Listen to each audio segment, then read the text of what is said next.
हे महाराष्ट्र शेतकरी बंधूंनो, मी माझ्या शेतावर असून शेतकऱ्यांची परिस्थिती ही खूप नाजूक आणि जगावेगळी आहे.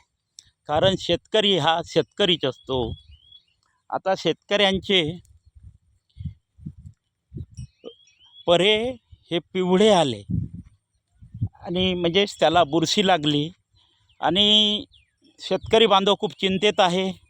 पुन्हा ज्यांचे आता परे चांगले आहेत त्यांना मजूर मिळत नाही, मजुरी खूप वाढली, हे सर्व काही वाढलं, धानाला भाव नाही.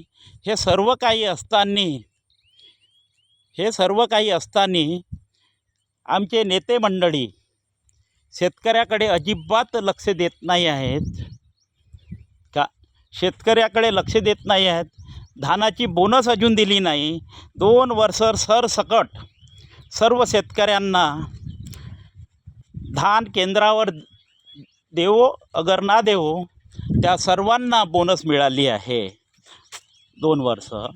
पण आता यावर्षी त्यांनी धान फक्त केंद्रावर दिले आहेत त्यांनाच बोनस दिली आणि ज्यांनी धान दिले नाही केंद्रावर त्यांना अजूनपर्यंत बोनस दिली नाही.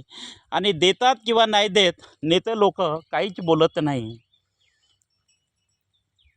इलेक्शन 2024मध्ये विधानसभेचा पार पडला त्यावेळेस त्यांनी 2 वर्ष सतत 22 आणि 23 आणि 23-24ला बोनस दिली शेतकऱ्यांना. आणि 24-25मध्ये इलेक्शन झाला, सत्तेवर बसले आणि शेतकऱ्यांना ते विसरून गेले. हा योग्य नाही आहे, हा निर्णय योग्य नाही आहे.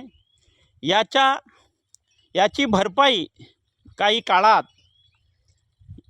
या सरकारला करावीच लागेल, हे लक्षात ठेवावे.